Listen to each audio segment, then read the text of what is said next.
Hey YouTube, what's up? It's CS back here with another installment, and here's my review for UFC on Fox, Diaz versus Miller.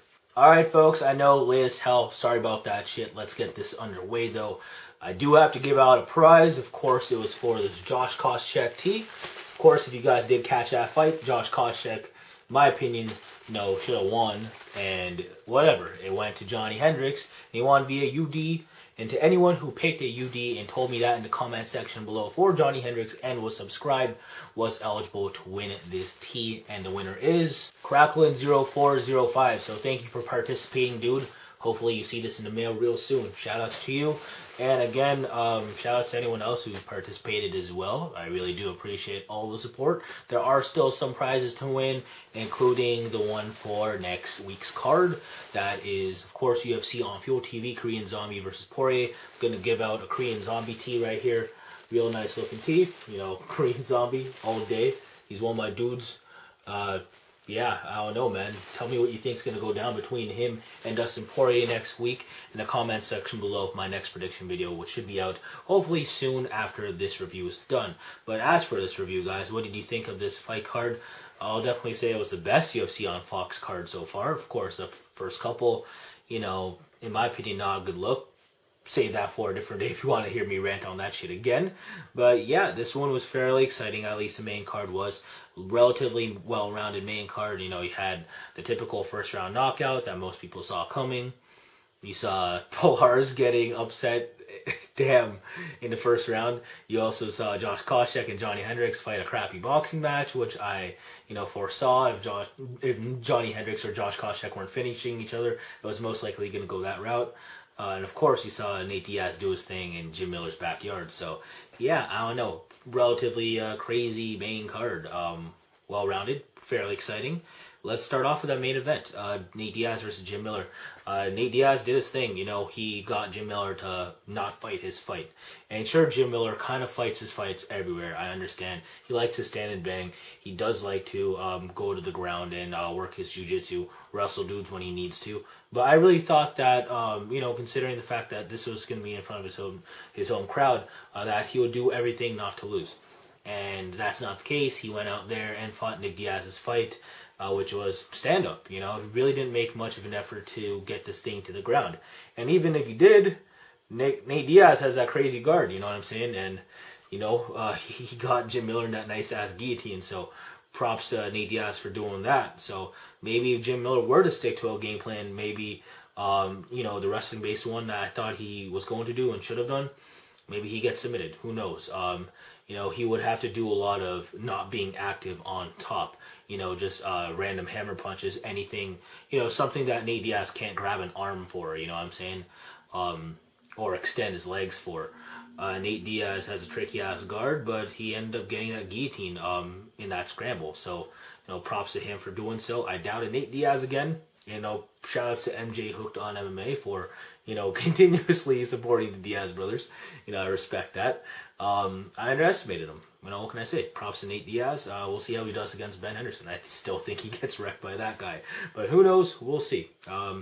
Jim Miller, though, he's a solid guy. He's only lost to 1, 2, and 4 in the world so far.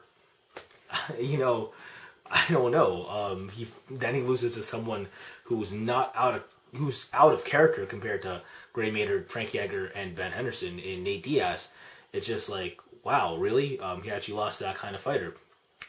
I don't know what to say about Jim Miller. He kind of he's gonna get shoved to the back of the line. He's gonna get the John Fitch treatment because, he's relatively a low key guy, not a heck of a whole lot of marketability. Because if he had some, he would already be headlining cards. Top 5 lightweight. He probably should have been headlining cards already, but he hasn't. So, what can I say? I think he's gonna fight on lower parts of main cards for the rest of his UFC career, most likely, unless they're free cards. That's all I gotta say. What's next for him? I wouldn't mind seeing him facing like a Clay Guida. I think that would make sense. Nate Diaz, of course, Ben Henderson. Good luck to him. He's gonna need it. But let's move on to the co-main event finally. Josh Koscheck versus Johnny Hendricks. Guys, I thought Koscheck was controlling the center of the octagon and for the most part landing, even the harder shots. You know, Johnny Hendricks, I think, was a tad more accurate, but I'm pretty sure Josh Koscheck had most of the strikes in terms of just plain stand-up. Sure, Johnny Hendricks would go for some takedown attempts, wind up in the cage, and land a lot of knees, but holy crap, that's getting highly scored in some of these rounds. I don't know. Split decision, though, you know, relatively close fight. Could have gone either way. I personally thought Koscheck won because the majority of the fight was just plain stand-up, and Koscheck was beating Johnny Hendricks to the punch in just a plain stand-up realm of things. Both of them look sloppy as hell with the boxing. Johnny Hendricks missing all day with some haymakers. Josh Koscheck, you know, Dan Henderson style, kind of like this. I ain't feeling it. I don't know. I just don't like it when wrestlers fight like the way Dan Henderson does and ain't knocking dudes out. It just doesn't look pretty when I have to watch that shit for 3 rounds. I'm just saying I come from a technical striking background, so, you know, I don't really like seeing that kind of stuff. And sure, there is some technique to it, but, you know, there's a reason why guys like that get straight up dummied if they're just staying on the feet, you know. So if he were to face even like a Paulo Thiago again, maybe he gets knocked out by that again. I'm just saying, who knows? But Josh Koscheck, we know what he's going to do. Box, try to box. And, you know, if he needs to take it down to the ground, he will. And for the most part, that's Hendricks' style too. And guys like this just haven't thrived in the welterweight division as long as George St. Pierre is champion. These kind of guys have chances against, you know, Carlos Condit because that guy's going to be wary for takedowns and stuff. But who knows? They might even get submitted. It's just like, really, I don't know what their place is in this division. You know, boxer, wrestler guys, above average talent, but not athletic enough to hang with guys like George St. Pierre. And, you know, because of that, they're just going to hang around, you know, top 4 or 5, you know. So I really don't know what to say about these cats. Josh Koscheck, what's next for him? Make him fight Fitch. I think that'd be funny. Johnny Hendricks, you know, what can I say? He picked up the split D. If they give him a title shot after this, that's despicable. I'd like to see Rory McDonald face him because I think Rory McDonald would mess him up. And I'd like to see Rory McDonald fight for that title. However, they're probably not going to push that guy because he is GSP's boy. You know, that's just what I'd like to see. Middleweight bout between Rousimar Palhares and Alan Belcher. Rousimar Palhares, you know, just gave up. You know, he felt like going for his leg locks like usual. You know, nice quick takedown early in the first round. And he was going for a bunch of leg lock attempts. Alan Belcher defending beautifully, escaping all of them. And then instead of trying to scramble back up to his feet, you know, he just swept Palhares and just landed some ground and pound and just decided to stay there as Rousimar Palhares just quit, you know. Rousimar Palhares stopped going for some leg lock attempts after, you know, he felt demoralized. You know, he's just like, wow, I can't believe these are getting blocked. Usually these work, especially on a guy who on paper isn't as good a grappler or near that I am. So, you know, he just felt demoralized and just really didn't do shit all after that. So, you know, what can I say? Alan Belcher, don't want to take anything away from him. He's a very good fighter. One of my favorite fighters in that division for sure. But real talk, I think if Rousimar Palhares felt like being more relentless with them leg locks, I thought he would have won that fight. You know what I'm saying? Props to Alan Belcher for doing his thing, beating Rousimar Palhares in his own game on the ground. So, respect to Alan Belcher for that nice TKO. What's next for him? You know, maybe the winner of Boch Bisping. Just an idea. Who knows? As for Palhares, yeah, he ain't going to see the light of day as far as fighting top 5s again. Or, I mean, top 10s, you know what I'm saying? So, I don't know. You know, who knows? Hopefully he gets that level. I still think he's, you know, a top 10 fighter, but holy crap, if you're just going to give up after your bread and butter just doesn't work 3 times, then it's not a good look. Just saying. Next fight, Pat Barry versus LeVar Johnson in heavyweight. Typical first round KO for LeVar Johnson. Makes sense. Pat Barry was trying to get the crucifix on the ground and TKO LeVar Johnson like that. You know, LeVar Johnson whack as fuck on the ground. Probably some of the worst ground game you'll ever see in MMA in this era for sure. You know, Pat Barry, I mean, LeVar Johnson kind of sprawls and then he somehow gets put on his back. Yeah, I don't know, man. Pat Barry should have had him beat, you know, once it hit the ground. Because even a Pat Barry can go for like Americanas and shit on you. That's fail, yo, LeVar Johnson. You know, I thought should have deserved an L right there.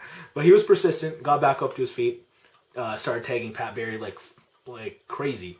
With them uppercuts in the clinch, Pat Barry just, doesn't have the chin to hang with some of the heavyweights of that size in LeVar Johnson. You know what I'm saying?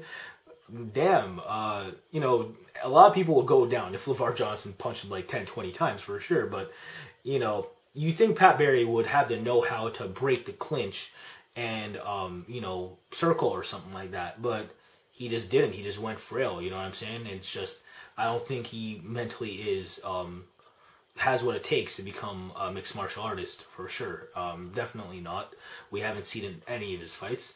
He couldn't TKO LeVar Johnson on the ground, body bag. Pat Barry should be cut from the UFC. Talent-wise, I don't see why he's there besides his personality. You're a 5'10 striker with the same reach as me, most likely. You know what I'm saying? So, I don't know. I just don't think he belongs in the heavyweight division. And if he goes to light heavyweight, he'd probably get out-wrestled by cats like Phil Davis, Ryan Bader, Vlad Matyshenko. I don't know what they do with this cat, So if he wants to continue making a check, then yeah, keep him, guys. But holy crap, you know what I would do with him. Just saying. Solid win for LeVar Johnson. I like to see him face the winner, Mark Hunt and Stefan Struve. Next fight, lightweights, Tony Ferguson, Michael Johnson. Guys, Tony Ferguson didn't fight hard enough. He wasn't as aggressive as a puncher compared to the Eve Edwards fight. Don't know why that is. Michael Johnson, in my opinion, really isn't that much of a tricky fighter.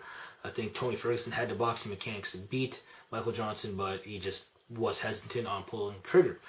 Props to Michael Johnson for picking up the 30-27 straight across unanimous decision. Pretty much outboxing Tony Ferguson over a course of 3 rounds, doing what he had to do.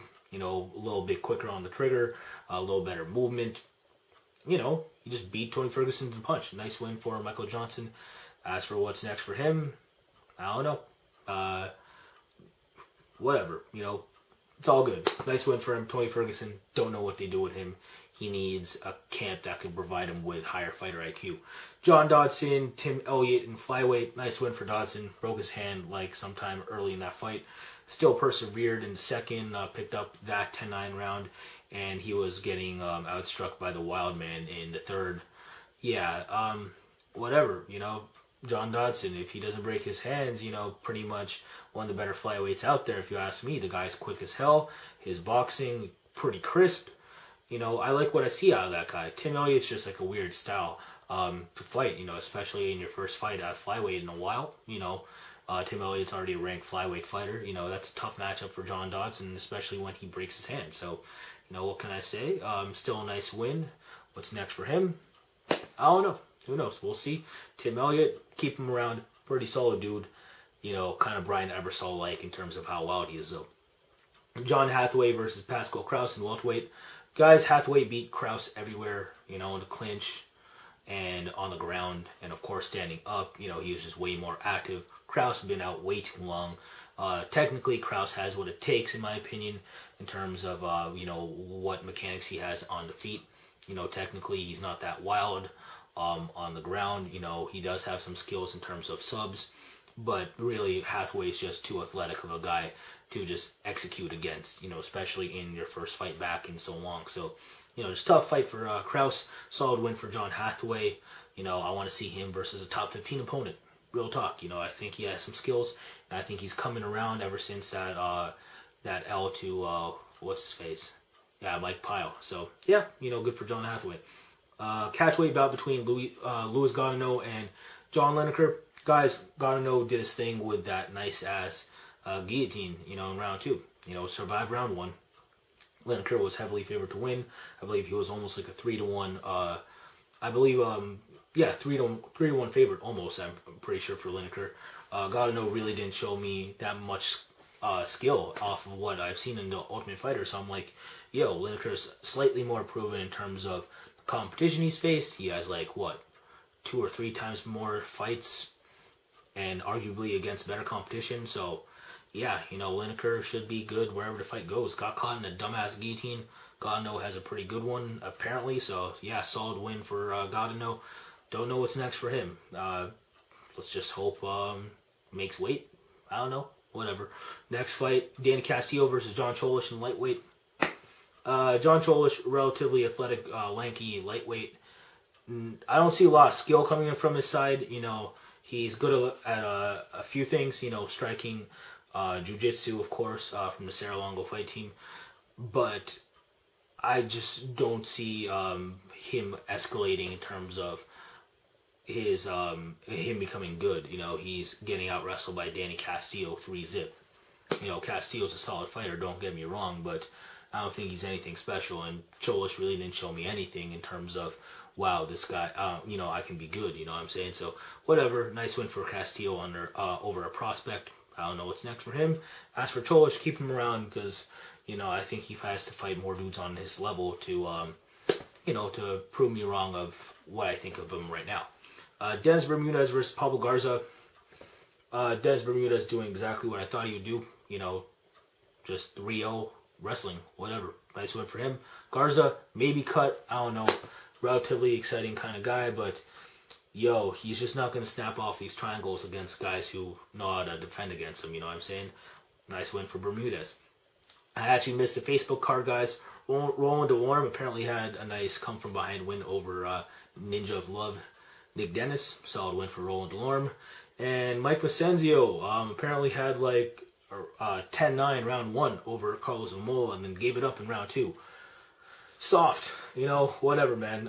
Carlos Zamola, do your thing, you know, Terminator. So, yeah, whatever. Nice win for him in his middleweight debut. But there it is, folks. I hope you guys enjoyed my review of UFC on Fox, Diaz versus Miller.